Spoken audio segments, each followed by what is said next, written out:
Welcome to CYF Spotlight, presented by the Commission on Children, Youth, and Families. The Commission is a joint effort between the City of Farmington Hills and the City of Farmington.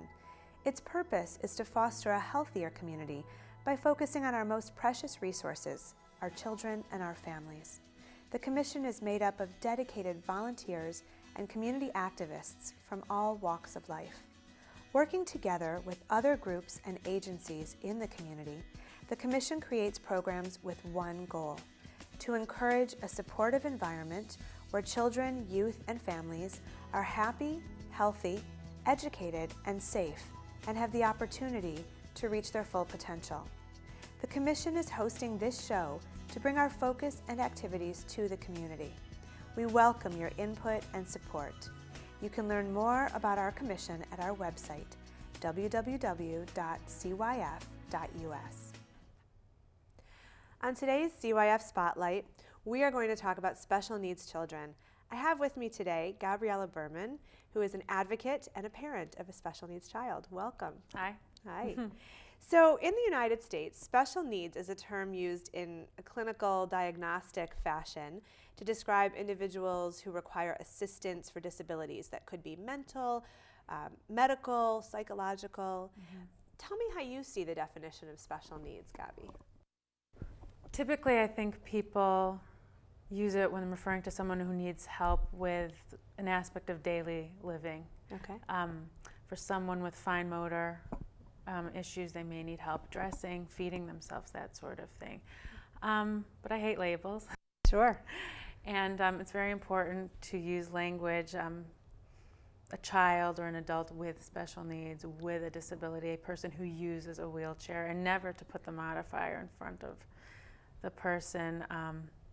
Because then it limits them, right? Yeah, it limits them and it limits you and how you see them. Sure. It closes your eyes before you even get to know the person. Well, that perception is such an important characteristic, and we should be aware of it, whether it's children or adults, that people are people, and the possibilities are infinite if we let them be, if we believe that. So I understand that you are the mother of 3 wonderful girls. And your oldest daughter, Michaela, had special needs. Yes. Would you like to tell us about her? Sure. Yesterday would have been her 9th birthday. And she was born with a brain injury to her basal ganglion thalamus, which is the motor center. You learn a lot quickly about neurology when you're born with when you give birth to a child with special needs. In other words, sensory input went in and wasn't spit out in ways that we all take for granted. She didn't have easy control over her muscle movement. So she had cerebral palsy. That was the diagnosis. And that's a motor disorder that can affect you minimally to severely. It can affect one side of the body or one limb, or it can affect all 4 limbs. In her case, it did affect all 4 limbs, as well as her ability to speak. So while she never made the physical gains and reached the milestones that we all typically think of when we think of a child's development, and I threw out my parenting books almost as soon as I brought her home from the hospital. Probably the smartest move you could have made, right? She nevertheless thrived and had an incredible personality, was very aware of her surroundings and communicated in her own way via the minimal movements that she did make and the sounds that she was able to make. And we immersed ourselves by necessity in helping her fulfill her potential in every way, educationally, therapeutically, medically, recreationally, and we encountered a community of caregivers and people working with the disabled that just absolutely radically changed our worldview. Really? And changed who we were as people and as parents, for sure. Yeah. You know, I think a lot of parents, there are a variety of reactions that you could have. Some parents wouldn't embrace their challenges. Even when a child is born without a disability, the mere challenge of raising a child is huge. And yet you add other layers to it, and it becomes, it's a difficult job regardless. What are some of the biggest hurdles that parents of children with special needs might face? Practically speaking, you have to become an advocate, and you have to learn how to ask questions immediately from the get-go. That's the only way your child is going to receive the services and opportunities that he or she deserves. You have to find the right school setting. So you have to do a lot of research that way. You have to find the right medical interventions and complementary therapies that your child may benefit from. So you have to do all of this over and above just running your household and perhaps going to work. A lot of people have to modify their homes to make them accessible for someone who perhaps doesn't walk. Bathrooms, kitchens, hallways all have to be widened, and you may need to build a ramp outside your home for your child to get inside and out. And so there are structural changes that go on, there are emotional changes that go on. Obviously that child gets so much attention, and you have to be very, very cognizant of the needs of the other children. What's interesting about special needs siblings is that they become very resilient and independent, but they also sometimes feel a little hostile or left out. I've heard stories where parents have taken, and we did this with Michaela, we would travel with her to see specialists all over the country, and we would leave behind the younger children. And many times the younger children just see that you're taking a trip alone with the kid, and that's so fun. You're going on an airplane or a car trip, and they want that for themselves, but they don't understand that you're not taking this trip for pleasure. It's not Disneyland. No, it's not. And you have to really, as hard as it is, you have to try and balance the attention that you give to the needs of the special needs child, as well as just acting as a family, a regular family. There were so many times when I could have been doing therapy with Michaela, and I was like, you know what, I'm just going to be her mom today. I'm not her therapist. Let's leave it alone, and let's just cuddle on the couch and read books, everyone together. It's and so those important. moments are just, precious. Absolutely, one day at a time. Yeah. Where did you find your biggest help? My parents, for sure. We actually moved. We had been living in Atlanta, Georgia, when Michael was born, and we moved to Detroit to be close to my parents, because it was with their support that we were able to do all the things that I just enumerated. If you don't have a parent that you can rely on, you can find sources of support among other special needs parents, hopefully among your child's teachers and the parent community that you involve yourself in. There are organizations that exist in every county to provide assistance. You can be assigned a social worker who can do some of this legwork for you, finding programs and grant money and all kinds of things that you might need to help your child reach his or her potential. Therapists, it all becomes, it's like your child is the center of a bicycle wheel, and there's all these spokes that emanate out of it, and it's everyone is connected by this love for the child, and you become kind of an extended family. It's really more than the blood relatives even. You come to rely and depend upon and love everyone who's involved in raising your child. I mean, it really does take a village to raise all children, and particularly special needs children. I mean, you have therapists coming in and out of your home, or you're going to appointments, and you keep these routines, and you see these people in your lives for years and years, and they really become members of your family, and they provide a lot of emotional support. It's really wonderful. That's so great. Yeah. So you have told me a little bit about that schools are prepared for students with special needs. What have you found in the school system? Well, first of all, Michigan is a great state because we educate children until age 26 here. Children with special needs are entitled to a public education until the age of 26, which is so fabulous. First of all, children with disabilities need to be in school. I'm a very strong believer that they belong in school and not to be secluded, because the whole point is to normalize society, to accept children with disabilities, and to create communities where all learners are learning together, because we can learn so much from one another. Right. And so our public schools are equipped to handle children with all kinds of needs, children on the autistic spectrum, children with physical disabilities, people with cognitive disabilities.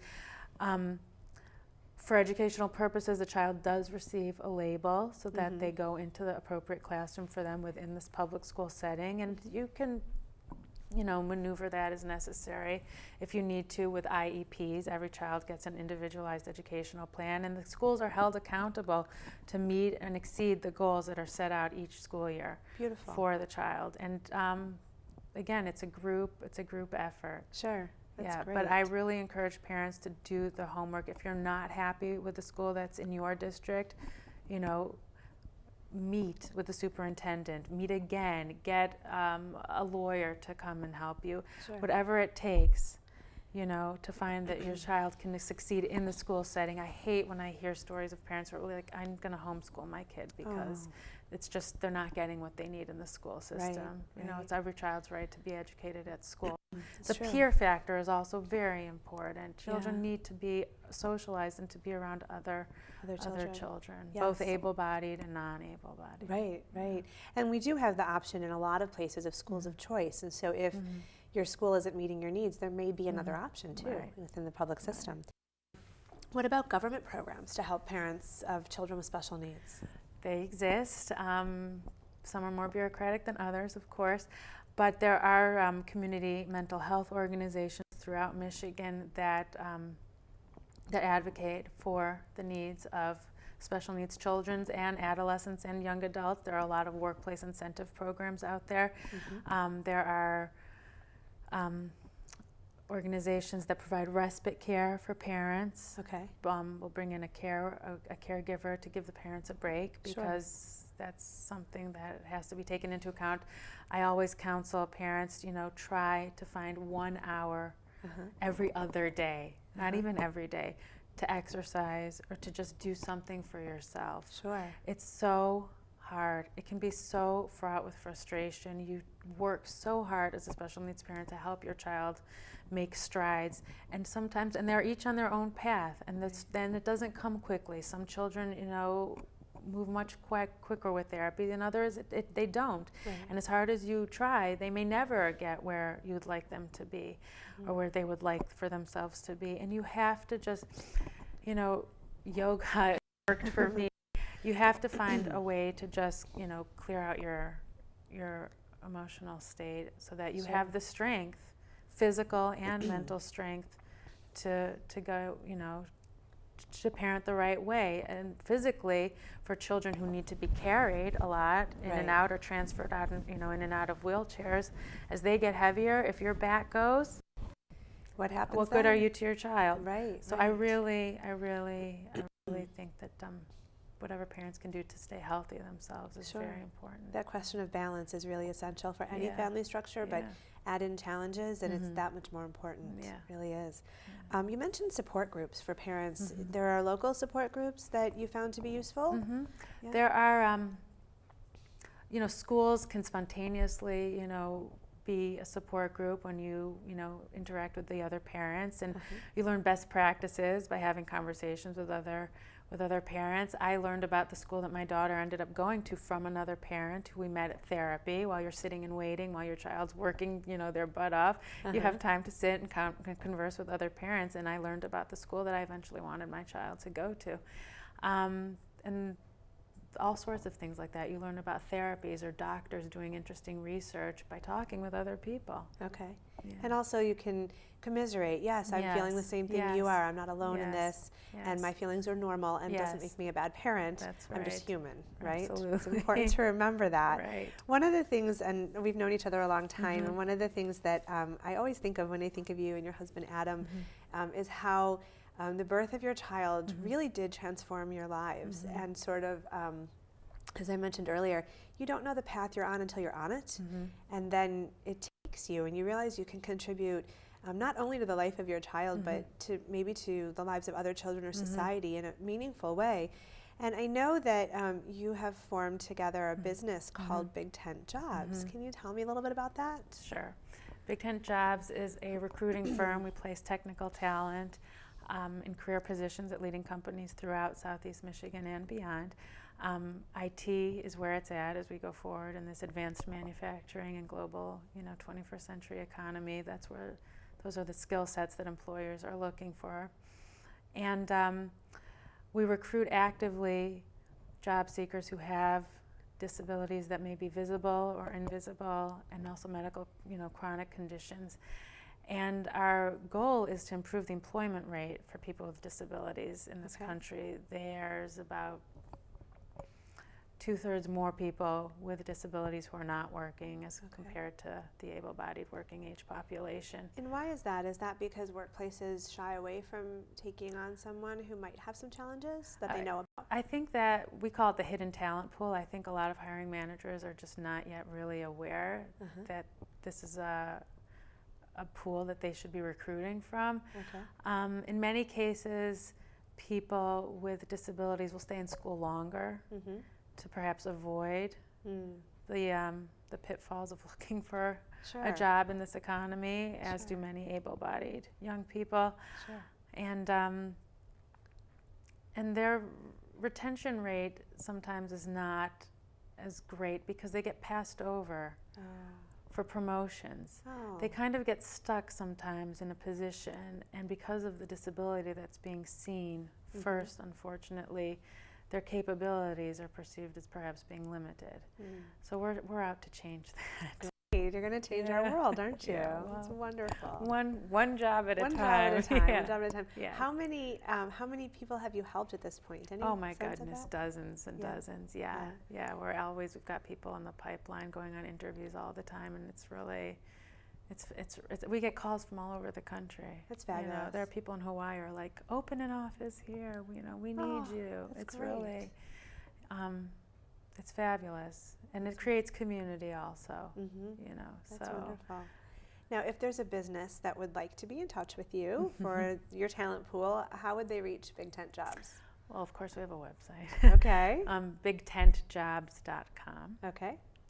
And you know, the contact information is there. You can submit your resume right online on the website. And if you're a company looking for, you know, someone for a position to fill, you can post your job also, and be in touch with Adam Kaplan, the founder and CEO. And he is very good. He has very high touch interactions with people throughout the process, and he really makes sure that accommodations are made beforehand so everyone, you know, hits the floor running to ensure success, because we don't want to have to place you in another job. Right. We want success rates, right? Is there any closing advice that you can offer to parents of children with special needs? Anything that we haven't touched on today? I would just go back to what you said about how having Michaela invigorated us, and I would say that that's absolutely true. Personally, she gave me a razor-sharp focus that had previously been absent in my life. And while practically there are a lot of hardships associated with, especially financial, with raising a special needs child on an existential level, it's the most elevated existence you could ask for yourself and for your family. And it's the gift that keeps on giving. Even though she's passed away, we still remain deeply involved in the community of people who work with and support people with disabilities, and we wouldn't want to be anywhere else. And it's just, it's kind of an imperative that able-bodied people engage with people who have disabilities. It enriches everyone's lives. Absolutely. That personal touch and interaction is what makes a community what it is, and we all need to support each other and have those eyes wide open, that everybody is lovable and beautiful and can enrich our lives, and we can enrich theirs. Exactly. Thank you so much for being with us today on the CYF Spotlight, and thank you very much for watching.